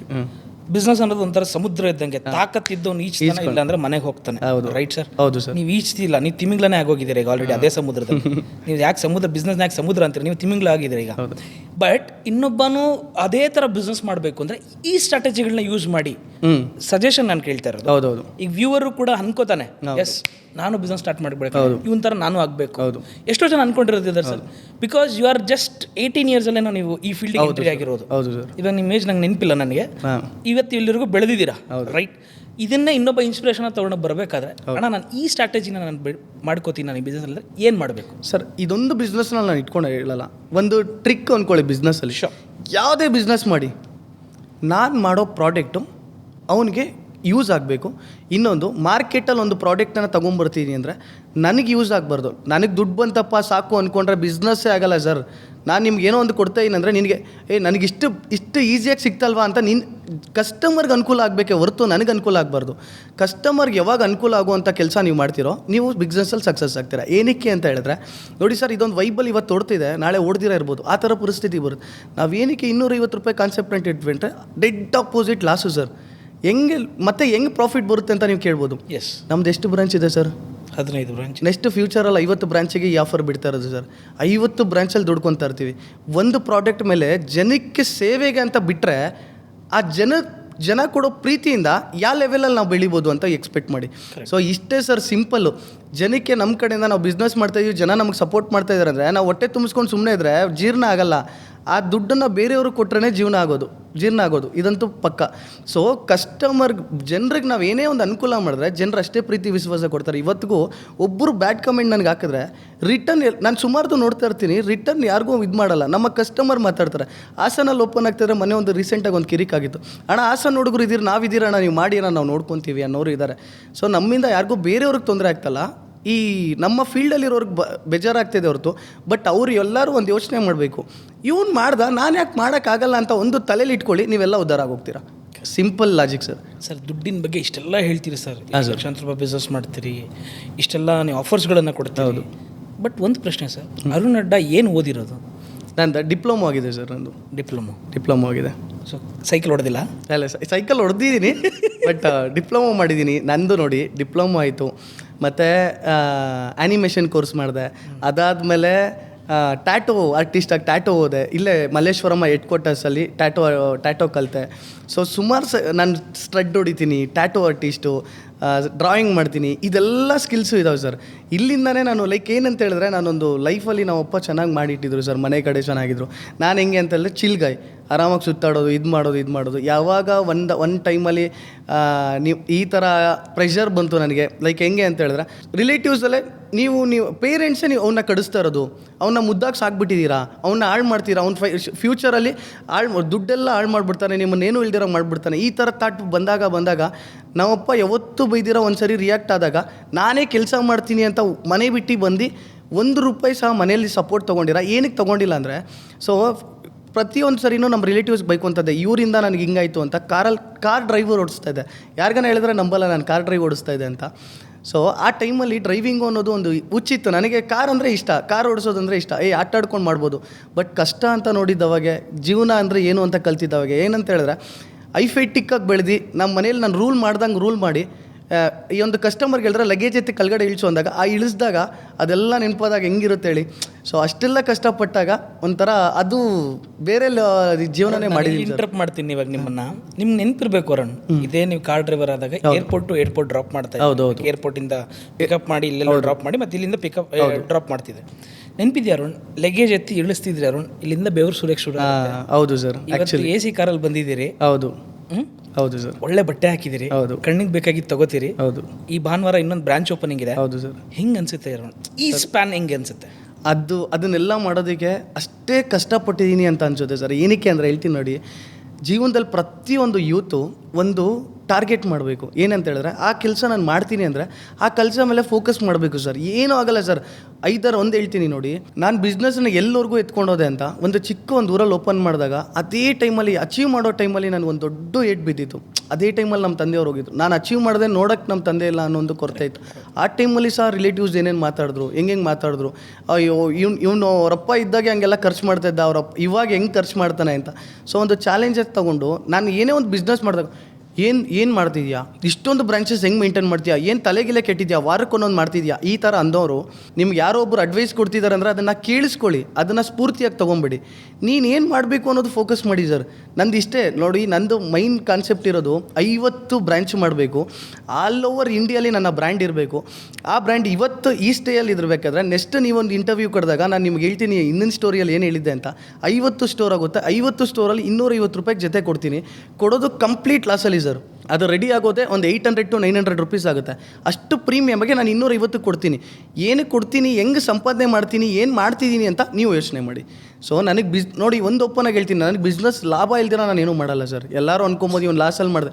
ಲಾಭ ಇಲ್ದಿರ ನಾನು ಏನೂ ಮಾಡೋದೇ ಇಲ್ಲ. ಫಸ್ಟ್ ಆಫ್ ಆಲ್ ಹೇಳ್ತೀನಿ ನೋಡಿ, ನನಗೆ ಲಾಭ ಇರಬೇಕು. ₹10 ಬೇಡ ನನಗೆ, ₹1. ಸಪೋಸ್ ಹೇಳ್ಬೇಕಂದ್ರೆ 1,00,000 ಇನ್ವೆಸ್ಟ್ ಮಾಡಿದ್ದೀನಿ ಅಂದರೆ ನನಗೆ ಅದರಲ್ಲಿ ಮಿನಿಮಮ್ 1,000 ನನಗೆ ಲಾಭ ಬೇಕು. ಆ 1,000 ಲಾಭ ಇಲ್ದಿರ ನಾನು ಏನೂ ಮಾಡಲ್ಲ. ಯಾರು ಹಿಂಗೆ ಹಂಗೆ ಅಂತ. ಮತ್ತು ಆ ಕ್ಲಾತ್ಸು ಅಷ್ಟೇ, ಪ್ರೀಮಿಯಂ ಕೊಟ್ಟಿರೋ ಲೋಕಲ್ ಕೊಡಲ್ಲ. ನೋಡಿ, ಓಪನ್ನಾಗಿ ಒಂದು ಹೇಳಿದ್ದೀನಿ ಸರ್, ಫಸ್ಟಿಂದ ನಾನು ಹೇಳ್ಕೊಂಬೋದು, ಕಲ್ಲರು ಶಿಂಕು ಶೇಡ್ ಆದರೆ ರಿಟರ್ನ್ ಕೊಡಿ. ಇವಾಗ ಬಟ್ಟೆಗೆ ಏನು ಬೇಕು ಸರ್ ನೋಡಿ, ಒಂದು ಕಸ್ಟಮರ್ ನೀವು ಹೋದ್ರಿ, ಒಂದು ಕರ್ಚೀಫ್ ತೊಗೊಬೇಕಂದ್ರೆ ಆ ಕರ್ಚೀಫ್ ಹಿಂಗೆ ತೆಗೆದು ನೋಡಿ, ಕ್ವಾಲಿಟಿ ಚೆಕ್ ಮಾಡಿ. ₹10 ಕರ್ಚೀಫ್ ಬೆಲೆ, ಆ ₹10 ಕೊಡಬೇಕಾದ್ರೂ ಕ್ವಾಲಿಟಿ ಚೆಕ್ ಮಾಡ್ತೀರಾ, ಕರೆಕ್ಟಾ? ನನ್ನ ಕಸ್ಟಮರ್ ಬರ್ತವ್ರೆ, ನಮ್ಮ ಹತ್ರ ಶಾಪಿಂಗ್ ಮಾಡ್ತವ್ರೆ, ಎಲ್ಲರೂ ಅಷ್ಟೆಷ್ಟೆಲ್ಲ ನೀವು ಯಾವುದೇ ಒಂದು ರೋಡಲ್ಲಿ ಬ್ಯಾಂಗ್ಳೂರಲ್ಲಿ ಓಪನ್ ಮಾಡಿ ಓಡಾಡ್ತಾರೆ, ನಮ್ಮ ಕವರ್ಸ್ ರೇರಾಗಿ ಕಾಣಿಸ್ತಾ ಇರುತ್ತೆ ಅರುಣ್ ಅಡ್ಡದು. ಸೊ ಅಷ್ಟೆಲ್ಲ ಶಾಪಿಂಗ್ ಮಾಡ್ತವ್ರೆ ಅಂದರೆ ಜನಕ್ಕೆ ಇಷ್ಟ ಆದರೆ ಮಾತ್ರ ಶಾಪಿಂಗ್ ಮಾಡ್ತಾರೆ. ಲೈಕ್ ಕಲರ್ ಹೋಗಿದೆ ಅಂತ ಯಾರು ಗ್ಯಾರಂಟಿ ಕೊಟ್ಟಾಗ ನಾವೇನ ಅದು ಉಳಿಸ್ಕೊಂಡಿಲ್ಲ ಅಂದರೆ ಎಷ್ಟು ರಿಟರ್ನ್ ಬರೋದು, ನಮ್ಮ ಬಿಸ್ನೆಸ್ ಇವತ್ತಿಗೂ ನಡೀತಾ ಇರಲಿಲ್ಲ. Correct, simple logic sir. So ಏನೇ ಒಂದು ಮಾಡೋವಾಗ ಇವ್ರು ಹಿಂಗೆ ಮಾಡ್ತವ್ರೆ, ನಾವು ಯಾವುದೋ ಒಂದು ಲೋಕಲ್ ಬಟ್ಟೆ ತಂದು ಕೊಟ್ಬಿಟ್ಟು ಮಾಡೋಣ ಅಂದರೆ ವರ್ಕೌಟ್ ಆಗಲ್ಲ. ಸೊ ಪ್ರೀಮಿಯಂ ಕ್ಲಾತ್ ಕೊಡಿ, ಒಂದರಲ್ಲಿ ಕೊಡಿ, ಇನ್ನೊಂದರಲ್ಲಿ ನಿಮಗೆ ಪ್ರಾಫಿಟ್ ಬರುತ್ತೆ. ಫಸ್ಟು ನಾನು ಮನಿ ಎಕ್ಸ್ಪೆಕ್ಟ್ ಮಾಡಿಲ್ಲ, ಕಸ್ಟಮರ್ನ ಎಕ್ಸ್ಪೆಕ್ಟ್ ಮಾಡಿದೆ. ನನಗೆ ಇವತ್ತು ಚೆನ್ನಾಗಿ ನಡೀತಾ ಇದೆ ಸರ್. ಇನ್ನು 50 ಬ್ರಾಂಚ್ ಆದರೂ ಚೆನ್ನಾಗಿ ನಡೆಯುತ್ತೆ. ಮತ್ತು ಬೇರೆ ಲೆವೆಲಲ್ಲಿ ನಾನು ಪ್ಲ್ಯಾನ್ ಮಾಡ್ತಾ ಇರ್ತೀನಿ ಸರ್ ಇನ್ನು ಮುಂದೆ. ಆಲ್ ದಿ ಬೆಸ್ಟ್, ನಿಮ್ಮ 50 ಬ್ರಾಂಚ್ ಆಗಲಿ ಅಂತ ನಾವು ಆಶೆ. Thank you sir. ಸರ್, ಇದ್ರ ಜೊತೆಗೆ ಒಂದು ಎಮೋಷ್ನಲ್ ವಿಷಯ ಕೇಳೋದಾಯ್ತು ಅಂದರೆ, ಅಪ್ಪ ಮಲಗಿದ್ದಾರೆ, ಹಾಂ ಸರ್, ನೀವು ಉಸಿರಾಡ್ತಿಲ್ಲ. ಹೌದೌದು. ಬಟ್ ನಿಮ್ಮ ಸಕ್ಸಸ್ ನೋಡಲಿಲ್ಲ ಸರ್, ನಿಮ್ಮ ತಂದೆ ಅದೊಂದು ನನಗೆ ಸಕ್ಸಸ್ ನೋಡಲಿಲ್ಲ. ಅಟ್ಲೀಸ್ಟು ನಿಮ್ಮ ತಂದೆ ಸರ್, ನಾನು ಇದನ್ನ ಎಷ್ಟೋ ಸಲ ಹೇಳಿದ್ದೀನಿ ಸುಮಾರು ಜನಕ್ಕೆ, ನೀವು ಅನ್ಕೋಬೇಡಿ ನಿಮ್ಮ ತಂದೆ ತಾನು ನಿಮ್ಮ ಜೊತೆ ಇಲ್ಲ ಅಂತ. ಇಲ್ಲೇ ಎಲ್ಲೋ ನಿಂತಿರ್ತಾರೆ ಅಷ್ಟೇ, ಅವ್ರು ನೋಡ್ತಿದ್ದಾರೆ, ರಿಯಾಕ್ಟ್ ಮಾಡೋಕ್ಕಾಗ್ತಿಲ್ಲ ಪಾಪ ಅಷ್ಟೇ ಅಂತ ಹೇಳ್ತಿರ್ತೀನಿ ನಾನು. ಸೊ ಹಾಗಿದ್ದಾಗ ಇವತ್ತು ನಿಮ್ಮ ತಂದೆ ನಿಮ್ಮ ಜೊತೆ ಇಲ್ಲಿ ಬಂದಿದ್ದಾರೆ ಅಂತ ಅನ್ಕೊಳ್ಳೋಣ ಸರ್, ಬಂದಿದ್ದಾರೆ ಅಂತ ಅನ್ಕೊಳ್ಳೋಣ. ಈಗ ಲೆಟ್ ಹಿಮ್ ಸಿಟ್ ದೇರ್, ಅಲ್ಲಿ ಕುತ್ಕೊಂಡಿದ್ದಾರೆ ನಿಮ್ಮ ತಂದೆ. ಏನು ಹೇಳಕ್ಕೆ ಇಷ್ಟಪಡ್ತೀರಾ ಸರ್ ಇವತ್ತಿನ ಅರುಣ್ ಅಡ್ಡ? ಅಪ್ಪ ನಾನು ಕೂತಿದ್ದಾರೆ ಸರ್. ಈಗ ಸ್ವಲ್ಪ ಎಮೋಷನ್ ಆಗ್ತೀನಿ ನಮ್ಮ ಡ್ಯಾಡಿ ಅಂದರೆ. ಏನಕ್ಕೆ ಅಂದರೆ ಸರ್, ನಾನು ಅಚೀವ್ ಮಾಡೋ ಟೈಮಲ್ಲಿ ನಮ್ಮ ಅಪ್ಪ ಇಲ್ಲ ನನಗೆ. ಟು ಬಿ ಫ್ರ್ಯಾಂಕ್, ಹೆಂಗೆ ಅಂತ ಹೇಳಿದ್ರೆ ನಾನು ಇದನ್ನು ಮಾಡಿ ತೋರಿಸ್ತೀನಿ ಅಂತ ನಾವು ಅಪ್ಪಾಗ ಫೈಟ್ ಮಾಡಿದ್ದೆ. ಒಂದು ಸರಿ ಒಂದು ಟಿ ಶರ್ಟ್ ಆಫರ್ ಮಾಡಬೇಕಂದ್ರೆ ನಂದೊಂದು ಜಿಮ್ ಸೆಂಟರ್ ಇತ್ತು. ಏನೋ ಇಷ್ಟೊಂದು ಜನ ಸೇರಿಸ್ಬಿಟ್ಟಿದ್ಯಾ, ನೀನೇನೋ ಮಾಡಿಬಿಡ್ತೀಯ ಹಂಗೆ ಹಿಂಗೆ ಅಂತ ಭಯಪಡ್ದೆ. ನಾನೊಂದು ದಿನ ನಿನಗೆ ಮಾಡಿ ತೋರಿಸ್ತೀನಿ ಅಂದೆ. ಬಟ್ ನಾನು ಅಷ್ಟು ಕಷ್ಟಪಟ್ಟಾಗ ಪ್ರತಿಯೊಂದು ವಿಡಿಯೋಲಿ ಹೇಳ್ತೀನಿ, ಆ ಓಪನಿಂಗ್ ಸರ್, ಇವತ್ತು ಹಾಸನಲ್ಲಿ ಓಪನಿಂಗ್ ನಾನು ಹೋಗ್ತಾ ಇದ್ದೀನಿ. ಓಪನ್ ಆದಾಗ ನಾವು ಅಮ್ಮ ಒಬ್ಬರು ಬಂದಿರ್ತಾರೆ, ನಾವು ಅಪ್ಪ ಇಲ್ಲ ಅಲ್ವಾ, ನಾನು ಮಾಡಿದ್ದೀನಕ್ಕೆ ನಾವು ಅಪ್ಪಗೆ ನಾನು ಸಕ್ಸಸ್ ಆದೆ ನೋಡು, ನಾನು ಮಾಡಿ ತೋರಿಸ್ತೀನಿ ಅಂತ ಹೇಳಿದ್ದೆ. ಬಟ್ ಅದೊಂದು ಯಾವತ್ತಿಗೂ ನನ್ನ ಹತ್ರ ಕೊಡ್ತಾ ಇದೆ ಸರ್. ನಾನು ಯೂತ್ಗೆ ಯಾವಾಗಲೂ ಹೇಳೋದಂದೆ, ಒಂದು ಇದಿದ್ರೆ ಅಪ್ಪ ಅಮ್ಮನ ಅವತ್ತು ಚೆನ್ನಾಗಿ ನೋಡ್ಕೊಂಬಿಡಿ. ಏನನ್ನ ಹೆಚ್ಚು ಕಡಿಮೆ ಆಗಿಬಿಟ್ರೆ ದೇವರನ್ನೇ ಅದನ್ನು ಸಹಿಸ್ಕೊಳಕ್ಕಾಗಲ್ಲ. ನನ್ನ ಕೈಲಿ ಇವತ್ತಿಗೂ ನೀವು ಹಂಗೆ ಹೇಳಿ ಮಾತಾಡಿದ್ರೆ ನನಗೆ ಅಳು ಬಂದ್ಬಿಡುತ್ತೆ. ನನ್ನ ಕೈಲಿ ಆಗಲ್ಲ. ಯಾಕೆ ಅಂತ ಹೇಳಿದ್ರೆ ನಮ್ಮ ತಂದೆಯವರು ನನಗೆ ಎಷ್ಟೋ ಚೆನ್ನಾಗಿ ಕೊಟ್ಟರು, ಮುದ್ದಾಗಿ ಸಾಕ್ಬಿಟ್ರು. ಆ ಮುದ್ದತೆನ ನಾನು ರೆಡ್ಯೂಸ್ ಮಾಡ್ಕೊಂಬಿಟ್ಟೆ. ಅಟ್ಲೀಸ್ಟ್ ನಾನು ಒಂದು ನೋಡಿ ಸರ್, ಚಿಕ್ಕವಾಗ ಏನು ಮಾಡೋದು ಅದು ಬಿಡಿ ಸರ್. ಒಂದು ಹುಡುಗಾಟ ಇತ್ತು ಈ ಟೈಮ್ಗೆ. ನನಗೆ 10th ಸ್ಟ್ಯಾಂಡರ್ಡ್ ಗಾಡಿ ಇದ್ದರೆ ಮಾತ್ರ ನಾನು ಸ್ಕೂಲ್ಗೆ ಹೋಗೋದು ಅಂತ ಹೇಳಿದ್ದೆ. 10th ಸ್ಟ್ಯಾಂಡರ್ಡಲ್ಲೇ ನನಗೆ ಗಾಡಿ ಕೊಟ್ಟಿದ್ರು. ಫಸ್ಟ್ ಇಯರಲ್ಲಿ CBZ ಕೊಡಿಸಿದ್ರು. ಸೊ ಈ ಥರ ಹಠ, ಈ ರಿಲೇಟಿವ್ಸ್ ಎಲ್ಲ ಇವ್ರನ್ನ ಹಾಳು ಮಾಡಿಬಿಡ್ತಾವನೆ ಇವ್ರ ಮಗನಿಗೆ ಅಂತ. ಸೊ ಅವತ್ತಿಂದ ಅವ್ರು ಕುರುಕ್ಸಿ ನಾನು ಸಕ್ಸಸ್ ಆಗೋ ಟೈಮಲ್ಲಿ ನಮ್ಮ ಡ್ಯಾಡಿ ಇಲ್ಲ ಅಂದರೆ ಎಷ್ಟೆಲ್ಲ ಹರ್ಟ್ ಆಗಲ್ಲ ಹೇಳಿ. ಸರಿ ಸರ್, ಅದಕ್ಕೆ ಹೇಳಿದ್ವಿ ನೀವು ನಿಮ್ಮ ಅಪ್ಪನ ಕರೆಸಿದ್ದೀನಲ್ಲೇ. ನಾನು ಸ್ವಲ್ಪ ಎಮೋಷನ್ ಆಗ್ತೀನಿ ಸರ್. ಏನು ಹೇಳ್ತೀರಿ ಅದ್ರ ಬಗ್ಗೆ ಆ್ಯಕ್ಚುಲಿ ನಾನು ಎಮೋಷನ್ ಆಗಿಬಿಡ್ತೀನಿ. ಸೊ ಸರ್, ಇದು ಎಮೋಷನ್ ಅನ್ನೋದಕ್ಕಿಂತ ನಿಮ್ಮ ಸಕ್ಸಸ್ಸನ್ನು ಯಾರಿಗೊಬ್ರಿಗೆ ಹೇಳಬೇಕು ಅಂತ ಅಂದಾಗ ನಮ್ಮನ್ನು ಇಷ್ಟಪಡೋರು ನಮ್ಮ ಜೊತೆ ಇಲ್ಲ ಅಂದಾಗಲೇ ಅದು ನೋವು ಗೊತ್ತಾಗೋದು. ಹೌದು ಆ್ಯಕ್ಚುಲಿ ಸರ್. ಸೋತಾಗ ಎಲ್ಲರೂ ನಿಂತ್ಕೊಳ್ಳಲ್ಲ ಸರ್, ಗೆದ್ದಾಗ ಎಲ್ಲರೂ ಬರೋದು. ಹೌದು ರೈಟ್ ಸರ್. ನಿಮ್ಮ ಅಪ್ಪನ ಒಂದು ಮಾತು ಹೇಳೋದಾಯ್ತು ಅಂದರೆ ಒಂದು ಮಾತು ಹೇಳಿಬಿಡಿ ಅವ್ರಿಗೆ. ಒಂದು ಮಾತು ಹೇಳ್ಬೇಕಂದ್ರೆ, ಅಪ್ಪ ನೀನು ಹೆಸರನ್ನ ಉಳಿಸ್ಬಿಟ್ಟೆ ನನ್ನ ಊರಲ್ಲಿ. ಅದಕ್ಕೆ ನಮ್ಮ ತಂದೆಗೆ ಹೇಳೋದು, ನಾನು ಇವತ್ತು ಇಡೀ ನಮ್ಮ ಊರಲ್ಲಿ ನಮ್ಮ ತಂದೆ ಹೆಸರನ್ನ ಉಳಿಸ್ಬಿಟ್ಟಿದ್ದೀನಿ ಸರ್. ಅದನ್ನೊಂದು ಹೇಳೋಕ್ಕೆ ಇಷ್ಟಪಡ್ತೀನಿ. ಯಾಕೆ ಎಲ್ಲ ಸೈಡಲ್ಲೂ ಅರುಣ್ ಅಡ್ಡಾಗೇನೆ ಜನ ಮುಗಿ ಬೀಳ್ತಾರೆ, ಕಾಂಟ್ರವರ್ಸಿ ಮಾಡ್ತಾರೆ, ಜನ ಮಾತಾಡೋಕ್ಕೆ ಶುರು ಮಾಡಿದ್ದಾರೆ. ಈಗ ಬಿಸ್ನೆಸ್ ಮಾಡ್ತಿದ್ದೀನಿ ಗುರು, ನನ್ನ ಪಾಡಿಗೆ ನಾನು ಮಾಡಕ್ಕೆ ಬಿಡ್ರಿ ಅಂದರೂ ಬಿಡಲ್ಲ. ಯಾಕೆ ಪ್ರತಿ ಸಲನೂ ಅರುಣ್ ಅಡ್ಡಾನೇ ಟಾರ್ಗೆಟ್ ಯಾಕಿದು ಅಂತ? ಸರ್ ನನಗಂತೂ ಆ ವಿಷಯದಲ್ಲಿ ವೈಯಕ್ತಿಕವಾಗಿ ನನಗೆ ಮಾನಸಿಕವಾಗಿ ಬೇಜಾರಾಗ್ಬಿಟ್ಟಿತ್ತು ಸರ್. ಒಂದು 2 days ಏನಂತ ಹೇಳಿದ್ರೆ, ಗುರು ನಾನು ಮಾಡ್ತಾ ಇರೋದು ಒಳ್ಳೇದು, ನಾನು ಜನಕ್ಕೆ ಕೊಡ್ತಾಯಿದ್ದೀನಿ, ನನ್ನ ದುಡ್ಡಲ್ಲಿ ಕೊಡ್ತಾಯಿದ್ದೀನಿ, ನಿನಗೆ ನಿಮ್ಮ ದುಡ್ಡಲ್ಲಿ ನಾನು ಕೊಡ್ತಾಯಿಲ್ಲ. ನಂದು ಒಂದು ಬಿಸ್ನೆಸ್ ಟ್ರಿಕ್ಸ್ ಇರುತ್ತೆ, ನಾನು ಏನು ಬಿಸ್ನೆಸ್ ಮಾಡ್ತೀನಿ ನನಗೆ ಮಾಡ್ಕೊಳಕ್ಕೆ ಬಿಟ್ಬಿಡ್ರಪ್ಪ ಅಂತ ಕೈ ಮುಗಿದು ಬಿಟ್ಬಿಟ್ಟಿದ್ದೀನಿ ಸರ್. ಇದ್ರ ಮೇಲೆ ನಾನು ಹೇಳೋಕ್ಕಾಗಲ್ಲ. ಸೊ ನೋಡಿ ಸರ್, ನನ್ನ ಕಷ್ಟ ಸರ್, ಎಷ್ಟೋ ದಿನದಲ್ಲಿ ಇಷ್ಟು ಬ್ರಾಂಚಸ್ ಮೈಂಟೈನ್ ಮಾಡ್ತಾಯಿದ್ದೀನಿ ಅಂದರೆ ಎಷ್ಟು ಲಾಸ್ ಆಗಿರಲ್ಲ. ಒಂದೊಂದು ದಿನ ಎಷ್ಟೋ ಲಾಸ್ ಆಗಿದೆ ಬಿಸ್ನೆಸ್ಗಳಿಲ್ದಿರೋ ಟೈಮಲ್ಲಿ, ಏನೇನೋ ಮಾಡ್ತಿರ್ತೀನಿ ಸರ್. ಬಟ್ ನಾನೇನು ಮಾಡ್ತೀನಿ, ಎಂಡ್ ಆಫ್ ದಿ ಡೇ ನನ್ನ ಕಸ್ಟಮರ್ಗೆ ಪ್ರಾಫಿಟ್ಟಲ್ಲೇ ಬಿಸ್ನೆಸ್ ಮಾಡಬೇಕು ಅನ್ನೋ ಒಂದು ಮೈಂಡ್ ಸೆಟ್ಟು ನಂದು. ಬರೋ ದಿನಗಳಲ್ಲಿ ಹಿಂಗೆ ಮಾಡಬೇಕು, ಲೈಕ್ 650 rupees ಫಾರ್ಮಲ್ ಆಗಿರಲಿ, 550 rupees ಫಾರ್ಮಲ್ ಆಗಿರಲಿ, ಬರೋ ದಿನಗಳಲ್ಲಿ 250 ರೂಪಾಯಿಗೆ ಜೊತೆ ಆಗಿರಲಿ. ಲೈಕ್ ನನ್ನ ಒಂದು ಪ್ಯಾಷನ್ ಸರ್, ಹಿಂಗೆ ಕೊಡಬೇಕು, ಎಲ್ಲರೂ ಚೆನ್ನಾಗಿ ಬಟ್ಟೆ ಹಾಕಲಿ ಅನ್ನೋ ಒಂದು ಪ್ಯಾಷನ್ ಇಟ್ಕೊಂಡು ಬಿಸ್ನೆಸ್ ಮಾಡ್ತಿದ್ದೀನಿ. ಬಟ್ ನಾನು ನನ್ನಿಂದ ಏನೂ ತೊಂದರೆ ಆಗ್ತಲ್ಲ ಸರ್. ಇವಾಗ ನೋಡಿ, ಸೊಸೈಟಿಗೆ ನಾನೇನಾರ ತೊಂದರೆ ಮಾಡ್ತಿದ್ರೆ, ಈಗ ಎಕ್ಸಾಂಪಲ್ ಒಂದು GST ಕಟ್ಟೋಗಾಗಲಿ, IT ಆಗಲಿ, ಎಷ್ಟು ಕಷ್ಟ ಇರುತ್ತೆ ಗೊತ್ತು. ಇವಾಗಿನ ಚಿಕ್ಕದಾಗಿ ಸ್ಟಾರ್ಟ್ ಮಾಡ್ತಾಯಿದ್ದೀನಿ ಸರ್. ನನ್ನ ಬ್ರ್ಯಾಂಚು, ನನ್ನ ಹತ್ರ ಒಂದು 3-4 ಅಂಗಡಿಗಳಿರ್ಬೋದು. ಬಟ್ ಎಲ್ಲ ಫ್ರಾಂಚೈಸಿಯವರು ಅವ್ರಿಗೂ ಸಪೋರ್ಟ್ ಮಾಡಿಕೊಂಡು, ನನಗೆ ಒಂದೇನಂದರೆ, ನೀವು ಕಷ್ಟಪಡ್ತಾ ಇದ್ದೀರಂದರೆ ನೀನು ಕಷ್ಟಜೀವಿ ಅಂತ ಗೊತ್ತಾದರೆ ನಿಮ್ಮನ್ನು ನನ್ನ ಟೀಮಲ್ಲಿ ಸೇರಿಸ್ಕೊಳಕ್ಕೆ ನಾನು ರೆಡಿ ಸರ್. ನಿಮ್ಗೆ ಏನು ಮಾಡೋಕ್ಕೂ ರೆಡಿ. ಏನಕ್ಕೆ ಅಂದರೆ ಆ ಕಷ್ಟನ ನಾನು ನೋಡ್ಬಂದಿದ್ದೀನಿ. ಕಷ್ಟಪಡೋನು ಯಾವತ್ತಿದ್ರೂ ಸಕ್ಸಸ್ ಆಗ್ತಾನೆ. ನಾವು ಹೆಂಗಾಗುತ್ತೆ ಗೊತ್ತಾ, ರಾತ್ರಿ 12 ಗಂಟೆ ಆಗುತ್ತೆ, ಎಲ್ಲ ಬ್ರಾಂಚಿಗೂ ಸ್ಟಾಕ್ ಹೋಗಬೇಕು, ಸ್ಟಾಕ್ ಕಳಿಸ್ತಾ ಇರ್ತೀವಿ, ಊಟ ಮಾಡಿರಲ್ಲ. ಬಟ್ ನನಗೆ ನಮ್ಮ ಅಕ್ಕ ಹೇಳ್ತಾ ಇರ್ತಾರೆ ಊಟ ಮಾಡೋಕ್ಕೆ ಹೋಗೋಣ ಬಾ ಅಂತ, ನಾನು ಹೋಗಲ್ಲ. ಪ್ರತಿಯೊಂದು ಬ್ರ್ಯಾಂಚು ನಂದೇ. ಬೇರೆ ಅಂಗಡಿಯಲ್ಲಿ ಹೆಸರು ಕೆಟ್ಟರೆ ನನ್ನ ಹೆಸರು ಕೆಟ್ಟಂಗೆ. ಇವತ್ತಿಷ್ಟು ಕಷ್ಟಪಡ್ತಾಯಿದ್ದೀನಿ ಅಂದರೆ ಮುಂದೆ ಅದ್ರ ಪ್ರತಿಫಲ ಸಿಗುತ್ತೆ ಅಂತ. ಏನೇ ಒಂದು ಯೂತು ಪ್ಲ್ಯಾನ್ ಮಾಡಿದ್ರೆ ಅಂದರೆ ಆಫ್ಟರ್ 5 years ಪ್ಲ್ಯಾನ್ ಮಾಡಿ. ಇವತ್ತು ನಾನು ಒಂದು ಇದು ಮಾಡ್ತಾಯಿದ್ದೀನಿ, ನಾಳೆ ಬೆಳಗ್ಗೆ ನಾನು BMW ತೊಗೊಂಡು ಓಡಿಸ್ಬೇಕು ಅಂದರೆ ಆಗಲ್ಲ ಸರ್. ಅದಕ್ಕೆ ಸೈಕಲ್ ತುಂಬ ಹೊಡಿಬೇಕು. ಆಫ್ಟರ್ 5 years ನಾನು ಈ 5 ವರ್ಷ ಹಗ್ಲು ರಾತ್ರಿ ಕಷ್ಟಪಟ್ರೆ ಇವತ್ತು ಈ ಸ್ಟೇಜಲ್ಲಿ ಕುತ್ಕೊಳ್ಳೋದಕ್ಕೆ ಆಗುತ್ತೆ ಹೊರತು ಅದು ಅಷ್ಟೇ ಈಸಿಯಾಗಿ ಆಗಲ್ಲ ಸರ್. ಹಾಗಿದ್ರೆ ಅರುಣ್ ಅಡ್ಡ ಮಾಡಿದ ಮೇಜರ್ ತಪ್ಪುಗಳು ಲೈಫಲ್ಲಿ ಯಾವ್ದ್ಯಾವುದು? ಯಾಕಂದರೆ ಹೌದು, ಸರಿ ಮಾಡಿರೋದನ್ನ ಓಕೆ ಎಲ್ಲರೂ ಅಕ್ಸೆಪ್ಟ್ ಮಾಡ್ಕೊತೀವಿ, ಹೌದು ದುಡಿತಿದ್ದಪ್ಪ, ಸಂಪಾದನೆ ಮಾಡ್ತಿದ್ದ. ಇಲ್ಲ ಸರ್, ನಾನು ಇಂಥ ತಪ್ಪು ಮಾಡಬಾರ್ದಾಗಿತ್ತು, ಅವತ್ತು ಮಾಡಿದರೆ ಇನ್ನೂ ಬೇಗ ಸಕ್ಸಸ್ ಸಿಗ್ತಿತ್ತು, ಆ ತಪ್ಪು ಮಾಡಿದೆ ಸರ್ ಅಂತಂದರೆ ಯಾವ್ದಾರು ನೆನಪಿಸ್ಕೊಳ್ಳೋದಾದ್ರೆ ಯಾವುದು? ಆ ಥರದ್ದು ಮಿಸ್ಟೇಕು ಅಂತ ಹೇಳಿದ್ರೆ ಸರ್, ನಾನು ಬಿಫೋರಲ್ಲೇ ಫ್ಯಾಕ್ಟ್ರಿ ಮಾಡಬೇಕಿತ್ತು. ಸೊ ನನಗೆ ಅಷ್ಟೊಂದು ಮ್ಯಾನ್ ಪವರ್ ಇರಲಿಲ್ಲ, ಅಷ್ಟು ಮ್ಯಾನ್ ಪವರ್ ಇರಲಿಲ್ಲ, ಇನ್ನೊಂದು ಇರಲಿಲ್ಲ. ನಾನು ನೋಡಿ ಆಲ್ಮೋಸ್ಟ್ ಹೊರ್ಗಡೆಯಿಂದ ಸುಮಾರು ತರಿಸ್ತಿದ್ದೆ. ಯಾವಾಗ ಹೊರ್ಗಡೆಯಿಂದ ತರಿಸ್ತಿದ್ದೆ, ಅವ್ರು ಹೆಂಗೆ ರೆಡಿ ಮಾಡ್ತಿದ್ರು ನನಗೆ ಗೊತ್ತಿಲ್ಲ. ನಾನು ತರ್ತಿದ್ದೆ, ನಾನು ಸೇಲ್ ಮಾಡ್ತಿದ್ದೆ, ಈ ಥರದ್ದೆಲ್ಲ ನಡೀತಾ ಇತ್ತು. ಮೈನ್ ಇಂಟೆನ್ಷನ್ ಏನಾಯಿತು ಅಂದರೆ, ಒಂದು ಮಾರ್ಕೆಟಲ್ಲಿ ಒಂದು ಅಂಗಡಿಗೆ ಹೋಗಿದ್ದೆ ಸರ್. ಒಂದು ಅಂಗಡಿಗೆ ಹೋಗಿದ್ರೆ, ನಿನ್ನಂಥ ನನ್ನ ಮಕ್ಕಳಿಗೆ ನಾನು ಸ್ಟಾಕ್ ಕೊಡಲ್ಲ ಅಂದರು. ನನಗೆ ಚಪ್ಪಲಿ ತೊಗೊಂಡು ಹೊಡೆದಂಗಾಯ್ತು. ಏನಕ್ಕೆ ಇವನು ಏನು ಹೇಳ್ತಾವನೆ, ನಾನೇನು ತಪ್ಪು ಮಾಡ್ತಾಯಿದ್ದೀನಿ, ಇವ್ನು ಸ್ಟಾಕ್ ಕೊಡೋಲ್ಲ ಅಂತಿದ್ದಾನೆ. ನಾನು ಇವಾಗ ಎಕ್ಸಾಂಪಲ್ ನಿಮ್ಮ ಹತ್ರ ಹೋಲ್ಸೇಲ್ ಇದೆ ಅಂತ ಹೇಳಿದ್ರೆ, ನಿಮ್ಮ ಹತ್ರ ಸ್ಟಾಕ್ ಕೇಳಕ್ಕೆ ಬಂದರೆ ನಿನ್ನಂತ ನನ್ನ ಮಕ್ಕಳು ಕೊಡೋಲ್ಲ, ನೀನು ಇಲ್ಲಿಂದ ಹೋಗು ಅಂದರೆ ನನಗೆ ಆ ಪಾಯಿಂಟ್, ನನ್ನ ಪಾಯಿಂಟ್ ಆಫ್ ವ್ಯೂಯಿಂದ ನೀವು ನಿಂತ್ಕೊಂಡು ನೋಡಿ ನನಗೆ ಹೇಗೆ ಅನಿಸಿರಲ್ಲ ಅಂತ. ಅವತ್ತು ಅವ್ರು ಕೇಳಿದ ತಪ್ಪು. ಆದರೆ ಅದೇ ವ್ಯಕ್ತಿ ನನ್ನ ಹತ್ರ ಆಫ್ಟರ್ ಒಂದು 8 ಮಂತ್ಸಿಗೆ ನನ್ನ ಹತ್ರಕ್ಕೆ ಬಂದು ನನ್ನ ಹತ್ರ ಸ್ಟಾಕ್ ತೊಗೊಳ್ಳಿ ದಯವಿಟ್ಟು ಪ್ಲೀಸ್ ಅಂತ ಫೋನ್ ಮಾಡಿ ಹಿಂಸೆ ಇಟ್ಟರು. ಅವತ್ತು ನಾನು ಇದಾಗದೆ, ಇದು ಸಕ್ಸಸ್ ಅಂದರೆ ಅಂತ. ನೋಡಿ, ಎಲ್ಲಿ ತಪ್ಪಾಗಿರುತ್ತೋ ಆ ತಪ್ಪನ್ನು ನಾವು ಸರಿತಿದ್ದಬೇಕೇ ಹೊರತು ಅದನ್ನು ಆಯಿತು ನನ್ನ ಕೈಲಿ ಆಗಲ್ಲ ಬಿಡು ಅಂದ್ಬಿಟ್ರೆ ಆಗಲ್ಲ ಸರ್. ನಾವು ಇವತ್ತು ಏನೇ ಆಗಲಿ ಕಷ್ಟಪಡಬೇಕು. ಇವತ್ತು ಸುಮಾರು ಜನ ಬಟ್ಟೆ ಅಂಗಡಿಯವರು ವಿಡಿಯೋಸ್ ಹಾಕ್ತಾಯಿದ್ದಾರೆ, ಆಫರ್ಸ್ ಕೊಡ್ತಾಯಿದ್ದಾರೆ, ಏನೇನೋ ಮಾಡ್ತಾಯಿದ್ದಾರೆ, ಖುಷಿ ಪಡ್ತೀನಿ. ನಾನೊಬ್ಬ ಅಂಗಡಿ ಬಗ್ಗೆ ಇವತ್ತಿಗೂ ಮಾತಾಡಿದ್ದೀನಿ ಅಂತ ಪ್ರೂವ್ ಮಾಡಿಬಿಡಿ ಸರ್, ನೀವೇನು ಮಾಡೋದಕ್ಕೂ ನಾನು ರೆಡಿ. ಅವ್ರಿಗೆ ಏನು ಅಂತ ಹೇಳಿದ್ರೆ, ಇವ್ರು ಏನೋ ಒಂದು ಮಾಡ್ತಿದ್ದಾರೆ, ಇವ್ನು ಒಟ್ಟಿನಲ್ಲಿ ಇವ್ರನ್ನ ಬೀಳಿಸ್ಬೇಕು, ಇವ್ರನ್ನ ತುಳಿಬೇಕು. ಸರ್, ಒಂದು ರೇಸಲ್ಲಿ ಹೋಗ್ತಾ ಇದ್ದಾರೆ ಅಂದರೆ ಎಲ್ಲರಿಗೂ ತುಳಿಬೇಕು ಅಂತ ಹೊರ್ತಾರೆ ಹೊರತು ನಾನು ಇದನ್ನು ಅವ್ರನ್ನ ಬೀಟ್ ಮಾಡಿ ಮುಂದಕ್ಕೆ ಹೋಗಬೇಕು ಅಂತ ಯಾರೂ ನೋಡ್ತಾಯಿಲ್ಲ ಸರ್ ಜೀವನದಲ್ಲಿ. ಇವಾಗ ನೀನು ಚೆನ್ನಾಗಿದೆಯಾ ಅಂದರೆ ನಿನ್ನ ಜೊತೆಲಿರೋನು ಅವನನ್ನು ತುಳಿಬೇಕು. ಇವ್ ನನ್ನ ಮಗ ಉದ್ಧಾರ ಆಗಿ ಹೋಗ್ತಾವನಲ್ಲಪ್ಪ, ನೋಡಿದ್ರೆ ಕಾರುಗಳು ತೊಗೊಂಡ್ಬಿಡ್ತಾವನೆ, ಸರಿಯಾಗಿ ಉದ್ಧಾರ ಆಗ್ತಾನೆ, ಇವ್ ನನ್ನ ಮಗನ ಏನನ್ನ ಬೀಳಿಸ್ಬೇಕು ಅನ್ಕೊತಾನೆ ಹೊರತು ಇವನ್ಕಿನ್ನ ಚೆನ್ನಾಗಿ ನಾನು ಹೆಂಗೆ ದುಡಿಬೇಕು ಅಂತ ಯಾವನು ಅನ್ಕೊತಲ್ಲ. ಅದೇ ನಮ್ಮ ಜನ ಮಾಡ್ತಿರೋ ಮಿಸ್ಟೇಕು ಸರ್. ಆ ಥರ ನಾನು ಅಷ್ಟೇ ಸರ್. ಎಕ್ಸಾಂಪಲ್ ಇವಾಗ ಹೇಳ್ಬೇಕಂದ್ರೆ ಪ್ರತಿಯೊಂದು ದೊಡ್ಡ ದೊಡ್ಡ ಶೋರೂಮ್ಗಳು ನೋಡ್ತಿದ್ದೀನಿ ಇವಾಗ. ಸೊ ನನ್ನ ಪಾಯಿಂಟ್ ಆಫ್ ವ್ಯೂಯಿಂದ ಏನಿದೆ ಅಂತ ಹೇಳಿದ್ರೆ, ನಾನು ಯಾಕೆ ಇಷ್ಟು ದೊಡ್ಡ ಶೋರೂಮ್ ಮಾಡಿ, ನಾನು ಯಾಕೆ ಅದೇ ಥರ ಅಷ್ಟು ದೊಡ್ಡ ಶೋರೂಮಲ್ಲಿ ಆ ಶೋರೂಮ್ಸ್ಗೆ ಹೋದಾಗ ನನಗೆ ಅನಿಸುತ್ತೆ ಫ್ಯಾಬ್ರಿಕ್ ನಂದು ಚೆನ್ನಾಗಿದೆ, ನಾನು ಯಾಕೆ ಈ ಥರ ದೊಡ್ಡ ಶೋರೂಮ್ಸ್ ಮಾಡಬಾರ್ದು ಅಂತ ಪ್ಲ್ಯಾನ್ ಮಾಡಿದ್ದೀನಿ. ಒಂದು 50 ಅಂಗಡಿ ಆದಮೇಲೆ ಒಂದು ಸೆಲೆಬ್ರಿಟಿ ಅಡ್ಡ ಅಂತ ಮಾಡ್ತಾಯಿದ್ದೀನಿ, ದೊಡ್ಡ ಮಟ್ಟಕ್ಕೆ ಒಂದು ಶೋರೂಮ್ಸ್ ಮಾಡೋಣ ಅಂತ ಪ್ಲ್ಯಾನ್ ಮಾಡ್ತೀನಿ. ಬಟ್ ಆ ಶೋರೂಮ್ಸ್ ಮಾಡಿದಾಗೂ ಸುಮಾರು ಜನ ನನಗೆ ಕಮೆಂಟ್ಸ್ ಆಗ್ತಾರೆ ಸರ್. ನನಗೊಂದು ನೆಗೆಟಿವ್ ಕಮೆಂಟ್ಸ್ ಬರುತ್ತೆ ಅಂದರೆ ಒಂದೇ ಬರುತ್ತೆ, ನೀವು ಜಿಯೋ ಥರ ಮಾಡ್ತಿದ್ದೀರಾ, ನೀವೇನೋ ಬಿಸ್ನೆಸ್ ಪ್ಲ್ಯಾನ್ಸ್ ಮಾಡ್ತಿದ್ದೀರಾ. ಮೊನ್ನೆ ಒಂದು ಇಶ್ಯೂ ಆದಾಗ ಇಷ್ಟು ದಿನ ಲಾಭ ಮಾಡ್ಕೊಂಡ್ರೆ ಇವಾಗ ಬಿಡ್ತೀರಾ ಅಂತ ನಾನು ಜನಕ್ಕೆ ಒಂದು ಮಾತು ಕೊಡ್ತೀನಿ ಸರ್. ಇವತ್ತೇನು ಮಾತು ಕೊಟ್ಟಿರ್ತೀನೋ ಕೊನೆವರೆಗೂ ಅದೇ ಮಾತು ಕೊಡ್ತೀನಿ. ನನ್ನ ಅಂಗಡಿಯಲ್ಲಿ 365 ಡೇಸು ಆಫರ್ನ ನಾನು ಪ್ರೊವೈಡ್ ಮಾಡ್ತೀನಿ ಸರ್. ಇದು ನನ್ನ ಮೇಲೆ ಪ್ರಾಮಿಸ್, ಇದೇ ನನ್ನ ಚಾಲೆಂಜ್. ಸೊ ನೋಡೋದಲ್ಲ ವೀಕ್ಷಕರೇ, ಯಾವ ರೀತಿಯಾಗಿ ಬಿಸ್ನೆಸ್ಸನ್ನು ಶುರು ಮಾಡಿದ್ದು ಅಥವಾ ಹೇಗೆ ಬಿಸ್ನೆಸ್ ಮಾಡಬೇಕು, ಹೆಂಗೆ 1000 ರೂಪಾಯಿಗೆ 10 ಕೋಟಿ ಲಾಭ ಮಾಡ್ತಾನೆ ಗುರುನು ಅಂತ ಎಷ್ಟೋ ಜನ ಮಾತಾಡೋದಕ್ಕೆ ಒಂದು ಕ್ಲಾರಿಟಿ ಕೊಟ್ಟಿದ್ದಾರೆ. ಅಷ್ಟೇ ಯಾಕೆ ಅರುಣ್ ನಡ್ಡಾಗೆ ಟಾಂಟ್ ಮಾಡೋಕ್ಕೆ ಶುರು ಮಾಡಿದ್ದೀರಾ ಅನ್ನೋದಕ್ಕೂ ಕೂಡ ಉತ್ತರ ಕೊಟ್ಟಿದ್ದಾರೆ. ಅಷ್ಟೇ ಯಾಕೆ ನಾನು ಬಿಸ್ನೆಸ್ ಮಾಡಿದ್ದೀನಿ, ನನ್ನ ಪಾಡಿಗೆ ನಾನು ಮಾಡೋಕ್ಕೆ ಬಿಟ್ಬಿಡಿ, ಇನ್ನೊಂದಷ್ಟು ಗೋಲ್ಗಳಿದ್ದಾವೆ, ನಾನು ಮುನ್ನುಗ್ತಾ ಹೋಗ್ತಾ ಇರ್ತೀನಿ, ನನಗೆ ಯಾರ ತಲೆನೋವು ಬೇಡ, ಯಾರೂ ಬೇಕಾಗಿಲ್ಲ, ನಾನು ಬಿಸ್ನೆಸ್ ಮಾಡೋಕ್ಕೆ ರೆಡಿ ಇದ್ದೀನಿ. ಯಾರಾದರೂ ಬನ್ನಿ, ನಾನು ಸಹಾಯ ಮಾಡೋಕ್ಕೂ ರೆಡಿ ಇದ್ದೀನಿ ಬಿಸ್ನೆಸ್ ಮಾಡೋದಕ್ಕೆ. ನಿಮ್ಗೆ ಐಡಿಯಾಸ್ ಬೇಕಾ, ಸಜೆಷನ್ ಬೇಕಾ, ಅರುಣ್ ನಡ್ಡಾ ನಿಮ್ಮ ಜೊತೆಗಿರ್ತಾರೆ. ಸೊ ನೋಡ್ತಾ ಇರಿ, ಮತ್ತಷ್ಟು ಸಕ್ಸಸ್ಫುಲ್ ಬಿಸ್ನೆಸ್ ಪರ್ಸನ್ ಕರ್ಕೊಂಡ್ಬರ್ತೀನಿ. ದಿಸ್ ಇಸ್ ಬಾಸ್ ವಾಲಾ, Chandan signing off. Bye. Boss ವಾಲಾ, ಬಿ ದ ಬಾಸ್.